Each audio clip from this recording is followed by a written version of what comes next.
नमस्ते। Handful mindful में आपका स्वागत है। आज आपके लिए मेरे साथ साथ मेरा ये जो 4 महीने का बेटा है ऋषभ, ये भी वीडियो बना रहा है। वैसे तो ये इसके सोने का टाइम है, लेकिन शायद इसका 4 मंथ स्लीप रिग्रेशन फेज चल रहा है, तो इसने दिन में सोना ऑलमोस्ट बंद सा कर दिया है अभी आजकल। तो आज की इस वीडियो में हम आपको बताने वाले हैं कि रिसेंटली जो हमने एक वेकेशन प्लान की थी एज अ फैमिली गोवा में, वो ट्रिप हमारी कैसी रही, हमने क्या उसमें आइटनरी फॉलो की थी, कहाँ कहाँ हम गए, क्या हमें सूट हुआ, बच्चों के साथ क्या सूट नहीं हुआ, आपको किन बातों का ध्यान रखना चाहिए, क्या टिप्स हैं जो आपको फॉलो करनी चाहिए बच्चों के साथ कहीं भी अगर आप वेकेशन पे जा रही हैं तो। जैसे ऑलरेडी काफ़ी सारी इन्फॉर्मेशन मैंने शॉर्ट्स वीडियो के थ्रू बना के शेयर करी है कि गोवा में किन किन जगहों पे आपको जाना चाहिए, कहाँ नहीं जाना चाहिए अगर आप बच्चों के साथ वेकेशन प्लान कर रही हैं। इसके साथ होटल बुक करते टाइम किन बातों का ध्यान रखना चाहिए, तो आप जाके शॉर्ट वीडियो का जो सेक्शन है वो चेकआउट ज़रूर कीजिए, आपको बहुत सारी हेल्पफुल इन्फॉर्मेशन मिलेगी। मैं आपको बताना चाहूँगी कि ये कोई व्लॉग नहीं है, मैं वापस आने के बाद आपके साथ अपना एक्सपीरियंस इस तरीके से शेयर कर रही हूँ कि आपको उससे कुछ इन्फॉर्मेशन मिले, कुछ हेल्प मिले अगर आप अपने बच्चों के साथ कहीं घूमने जाना चाहती हैं। साथ साथ मेरा भी एक रिकॉर्ड, हमने अपने बच्चों के साथ कैसे टाइम स्पेंड किया था, ताकि कल को जब हम ये वीडियो देखें तो शायद हमें भी वो चीज़ें रिकॉल हों, तो एक स्माइल आ जाती है जब भी हम पुरानी मेमोरीज़ के थ्रू जाते हैं। तो बस यही एम है इस वीडियो का कि आपके साथ थोड़ी इन्फॉर्मेशन शेयर करनी है और अपने लिए एक मेमोरी क्रिएट करनी है। तो चलिए आज की वीडियो स्टार्ट करते हैं और मैं आपको बताती हूँ कि हमने गोवा की इटनरी कैसे प्लान करी, क्या फ़ॉलो किया और कैसा एक्सपीरियंस रहा हमारा।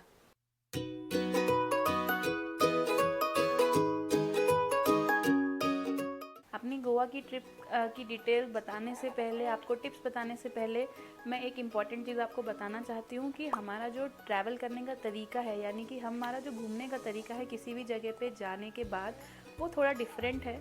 हम कोई भी आइटनरी प्लान नहीं करके जाते हैं कि हमें इन जगहों पे डेफिनेटली जाना है या इस दिन हमें ऐसा करना है, इस दिन हमें ऐसा करना है, हमारा पहले से कोई प्लान नहीं रहता। तो आज की वीडियो में शायद इसको भी आना था, तो मुझे वीडियो नहीं बनाने दे रहा है, तो मैंने सोचा कि चलिए ठीक है, आज हम दोनों मिलके ही वीडियो आपके लिए बनाते हैं। तो मैं आपको बता रही थी कि हमारा घूमने का तरीका थोड़ा अलग रहता है। हम लोग सिर्फ और सिर्फ होटल की बुकिंग कराते हैं, वहाँ का जो हमारा आइटनरी होता है, यानी हमें कहाँ कहाँ जाना है, वो सब हम वहीं जाकर डिसाइड करते हैं। पहली चीज़ तो इसलिए क्योंकि हम लोग को बहुत जल्दी जल्दी में घूमना और हर चीज़ कवर करना है, ये सोच के साथ हम कहीं भी नहीं घूमते। दूसरा, क्योंकि अब बच्चे भी हैं तो बच्चों के मूड के ऊपर बहुत डिपेंड करता है। अगर उनका मूड सही है तब हम कहीं प्लान करते हैं, अगर उनको कुछ डिस्कम्फर्ट हो रहा है तो डेफिनेटली ना हम ट्रिप एंजॉय कर पाएंगे। तो हम हर दिन का प्लान उसी दिन ही बनाते हैं। और साथ में हम क्या करते हैं कि जो भी हमारा स्टे पीरियड होता है उसके लिए हम कार रेंटल पर ले लेते हैं और सेल्फ ड्राइव करते हैं, जहाँ हमें जाना होता है, जिस समय जाना होता है, बहुत फ्लेक्सिबिलिटी रहती है। तो चलिए अब मैं आपको बताती हूँ कि हम कहाँ कहाँ गए थे गोवा में, हमने क्या आइटनरी फॉलो की थी। तो जो हमारी प्लानिंग थी, पूरी 9 डेज़ की प्लानिंग थी इंक्लूडिंग ट्रैवल जर्नी हमने ट्रेन से प्लान की थी। उसके 2 रीज़न थे। पहला तो जो हमारा टाइमिंग सूटेबल था, अब छोटा बच्चा है तो उसके हिसाब से थोड़ा देखना पड़ता है, वो हमको अवेलेबल नहीं था। और दूसरा जो फ़्लाइट टिकट्स थी, क्योंकि हमने प्लान अपना बहुत बाद में फ़ाइनल किया, तो जो टिकट्स थी वो भी बहुत ज़्यादा कॉस्टली थी, तो इसलिए हमने ट्रेन जर्नी प्लान करी। तो जो डे 1 था हमारा, जब हम स्टार्ट हुए, वहाँ से लेके जो नेक्स्ट डे था वो ऑलमोस्ट हमारा ट्रैवलिंग में ही चला गया। एक्चुअली हाफ डे हमारा सेव होना था next day, but train almost 6 hours late थी, जिसकी वजह से जो हमारा नेक्स्ट डे का हाफ डे था वो भी हम यूज़ नहीं कर पाए। ट्रेन की जर्नी भी हमारी काफ़ी इंजॉयबल रही। घाट एरिया था तो टनल्स में से पास हुई, और साथ ही ट्रेन में भी कुछ अच्छा खाने का आइटम आ रहा था, जैसे भेलपूरी हो गई या बॉइल्ड पीनट्स है, वो एज अ फैमिली हम लोगों ने बहुत इन्जॉय किया। तो जस्ट हम अपने होटल पहुँचे, हम थोड़ा फ्रेशन अप हुए और हम लोग सब तुरंत हो गए, बहुत ज़्यादा थक चुके थे। तो हम लोगों ने प्लान किया था साउथ गोवा का, क्योंकि साउथ गोवा थोड़ा लेस क्राउडी रहता है और उसके बीचेस वगैरह भी हैं, वो भी मुझे बेटर लगते हैं कंपेयर टू नॉर्थ गोवा के, अगर आप बच्चों के साथ जा रहे हैं तो हमारा जो स्टेशन था वो था मडगांव से हम अपने होटल गए। होटल था हमारा जैस्मिन, तो वो काफ़ी अच्छी प्रॉपर्टी है। बड़े से एरिया में काफ़ी सारे अलग अलग उन्होंने बिल्डिंग्स बनाई हुई हैं, जिसकी वजह से इनसाइड ही आप काफ़ी घूम सकते हैं। अगर आप कहीं बाहर नहीं जाना चाहते हैं तो मॉर्निंग वॉक पे जाना चाहते हैं, या शाम को अगर थोड़ा टहलना है बच्चों के साथ, तो बहुत अच्छी प्रॉपर्टी लगी मुझे उस सब के महीने से। तो डे 1 और डे 2 हमारा जर्नी में निकल गया, रेस्ट हमने किया आके होटल में।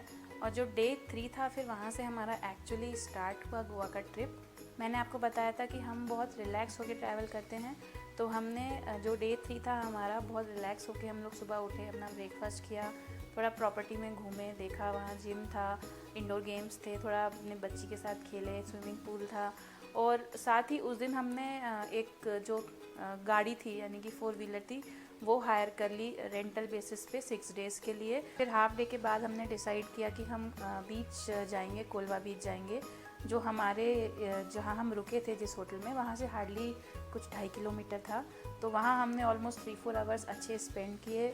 बेटी ने सैंड में काफ़ी प्ले किया, हस्बैंड के साथ ओशन में स्विमिंग किया उसने, और मैं बेटे को लेके शेड में बैठी रही। हालांकि हाँ, मैं और ऋषभ अम्ब्रेला के अंडर शेड में बेंच पे ही बैठे रहे, लेकिन वो भी एक अच्छा टाइम था जहाँ मैं थोड़ा शांति से बैठी हुई थी। आसपास का सीनरी जो थी अच्छी थी, बट आप जैसा समझ सकती हैं अगर न्यू मॉम है तो हम कहीं भी जाते हैं तो हमारा पूरा ध्यान बच्चे के ऊपर ही रहता है, ज़्यादा कुछ करने को रहता नहीं है। फिर वहाँ से वापस आने के बाद, थोड़ा रेस्ट करने के बाद, कुछ खाने पीने के बाद हम लोगों ने वहाँ स्विमिंग पूल जो था उसमें एंजॉय किया। फिर शाम हो गई, थोड़ा अंधेरा होने लगा, तो जस्ट वहीं प्रॉपर्टी में थोड़ा घूमने के बाद हमने अपना डे जो है क्लोज़ किया। फिर डे 4 हमारा वही यूजुअल, हम लोग रिलैक्स होके उठे, ब्रेकफास्ट किया, और दोनों ही बच्चों का मूड अच्छा था तो हमने इमीडिएटली ब्रेकफास्ट के बाद सडनली प्लान किया कि हम दूध सागर वाटरफॉल्स देखने जाएंगे। तो दूध सागर वाटरफॉल्स हम के लिए हम लोग ऑलमोस्ट निकले थे शायद 10 बजे के आसपास, और हम वहाँ पर पहुँचे हैं 11 बजे। फिर एक पॉइंट के बाद वहाँ से फिर जो सफारी चलती है उससे हम लोग फॉल्स तक गए, ऑलमोस्ट हाफ एन आवर लगा। फिर अराउंड 200 मीटर्स का वॉक था, तो इस सब में अराउंड 30 to 40 मिनट्स का टाइम लगा हमको। तो वो जो डे था बहुत अच्छा रहा। जंगल के बीच में से हमारा पैसेज था और बहुत सारे वाटर स्ट्रीम्स बीच में पड़े, और ट्रीज़ की वजह से वहाँ पे ठंडक थी और पानी बहुत ही रिफ़्रेशिंग था। तो हालांकि मैं अपने बेटे को लेके, ऋषभ को लेके बाहर अगेन रॉक्स पर बैठी हुई थी, और बेटी ने और हस्बैंड ने अच्छा एंजॉय किया, लेकिन मैं भी गई थी डिप मारने के लिए, क्योंकि मुझे भी अंदर से फीलिंग आ रही थी कि यहाँ तक आए हैं तो कम से कम एक डिप तो मारनी चाहिए। तो पानी बहुत अच्छा था वहाँ फॉल्स का। तो प्लान है कि नेक्स्ट टाइम जब भी गोवा जाएंगे तो डेफिनेटली दूध सागर वाटरफॉल ज़रूर जाएंगे और अच्छा टाइम वहाँ स्पेंड करेंगे।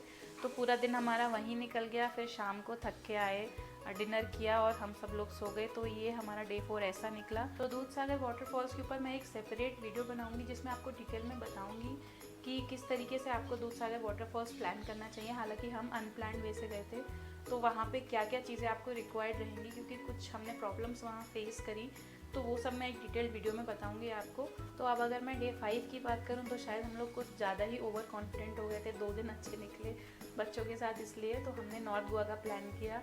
सोचा था अंजुना बीच जाएंगे, क्योंकि हम लोग पहले भी गोवा जा चुके हैं और Anjuna beach is one of our favourite beach. तो अंजुना जाने का प्लान था, और ये भी प्लान था कि बेटी को यानी कि राशि को जो भी वहाँ चर्चेज़ वगैरह हैं फेमस वो सब दिखाएंगे। कहते हैं कि जब कोई चीज़ प्लान करके जाओ तो हमेशा गड़बड़ होती है, तो वही हुआ उस दिन हमारे साथ। हम बहुत प्लानिंग से गए थे, बहुत तैयारी से गए थे, कुछ सेट था माइंड में कि यहाँ जाएंगे, ये चीज़ें कवर करेंगे, बट उस दिन कुछ भी नहीं हो पाया क्योंकि वेदर जो था बहुत गर्म हो गया था उस दिन दोपहर में।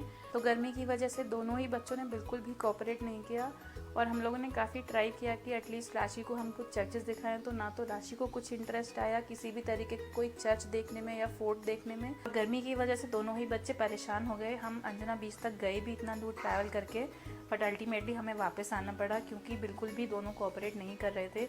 राशि फिर भी थोड़ा सैंड देख के, पानी देख के थोड़ा बिजी हो गई, बट ऋषभ ने बिल्कुल भी कोऑपरेट नहीं किया गर्मी की वजह से। और फ्लैशी साउंड, नॉइज़ और वो सब जो एनवायरनमेंट था उसको बिल्कुल पसंद नहीं आ रहा था। भीड़ भाड़ वाला एरिया उसको बिल्कुल नहीं सूट हुआ, इसकी वजह से हमें वापस आना पड़ा। और क्योंकि अंजुना बीच हमारे होटल से बहुत दूर था तो हमको पहुंचते पहुंचते ऑलमोस्ट 2 आवर्स लग गया। ट्रैफिक भी बहुत ज़्यादा था, तो उसके बाद बस हम आकर सीधा बेड पे क्रैश। तो इसी वजह से फिर हमने नेक्स्ट डे कहीं भी ना जाने का प्लान किया दोपहर में, क्योंकि दोनों ही बच्चे बिल्कुल भी कंफर्टेबल फील नहीं कर रहे थे गर्मी की वजह से। तो हमने जो फुल डे था अपना रिजॉर्ट में ही स्पेंड किया, वहाँ स्विमिंग पूल में और जो इंडोर गेम्स थे उनको प्ले किया। और शाम के टाइम हम निकले, वहाँ ही पास में जो एक और बीच था बेताल बातिम, हम वहाँ पर गए। तो वो बीच में प्रॉब्लम यह है कि खाने को उतना वेजिटेरियंस के लिए कोई बहुत ज़्यादा ऑप्शंस नहीं मिलेंगे आपको। नॉन वेजिटेरियन के लिए तो गोवा पैराडाइज है, लेकिन एज अ वेजिटेरियन हमको खाने का साउथ गोवा में थोड़ा इशू लगा जब भी हम बीच पर गए। तो जो हमारा इवनिंग का टाइम था अच्छा स्पेंड हुआ बीच पे, बहुत शांति लगी क्योंकि भीड़ भाड़ नहीं थी, बहुत ज़्यादा साउंड शोर नहीं था, फ्लैशी लाइट्स नहीं थी, तो दोनों ही बच्चे आराम से सो गए वहीं पर जो बीच बेंच रहती है वहाँ पर। तो हमारा लास्ट डे था गोवा में, उस दिन भी हमने कुछ प्लान नहीं किया। पहला रीज़न तो गर्मी थी, दूसरा एक हमें सरप्राइज़ मिल गया था कि जो हमारी ट्रेन थी वो मडगांव से जो स्टार्ट होनी थी एक्चुअली वहाँ से कैंसिल हो गई थी। तो हमें ऑलमोस्ट 2 आवर्स या 3 आवर्स की जर्नी पे एक दूसरा स्टेशन था, वहाँ तक ट्रैवल करना था। तो हम लोग बहुत ज़्यादा कन्फ्यूजन में थे क्योंकि हमने रेल इंक्वायरी में कंफर्म किया, उनको डिटेल्स नहीं पता था, सिर्फ हमें एक मैसेज आया था कि जो स्टेशन है वो आपका चेंज हो गया है, अब आपको मडगांव से नहीं कहीं और से बोर्डिंग करनी पड़ेगी। तो ये सब के बीच में हम लोग थोड़ा इधर उधर कॉल कर रहे थे, पता करने की कोशिश कर रहे थे। तो वो दिन हमारा ये सब सॉर्ट आउट करने में, कैब बुक करने में और पैकिंग करने में ही निकल गया। हमने होटल में ही स्विमिंग पूल में और जो बाकी एक्टिविटीज़ थी उसके थ्रू ही अपना एंटरटेनमेंट किया, बच्चों के साथ टाइम स्पेंड किया। और रात में डिनर करने के बाद, कैब बुकिंग वगैरह सब सॉर्ट आउट करने के बाद, पैकिंग करने के बाद हम लोग सो गए क्योंकि नेक्स्ट डे हमें सुबह 5 बजे उठ के जाना था अपनी ट्रेन कैच करने के लिए जो नेक्स्ट स्टेशन था वहाँ से। तो एक्चुअली हमें ट्रेन बोर्ड करनी थी मडगांव से, लेकिन जो स्टेशन था उसका नाम था लौंडा। एक्चुअली सुनने में थोड़ा वियर्ड लग रहा है, आपको भी लग रहा होगा।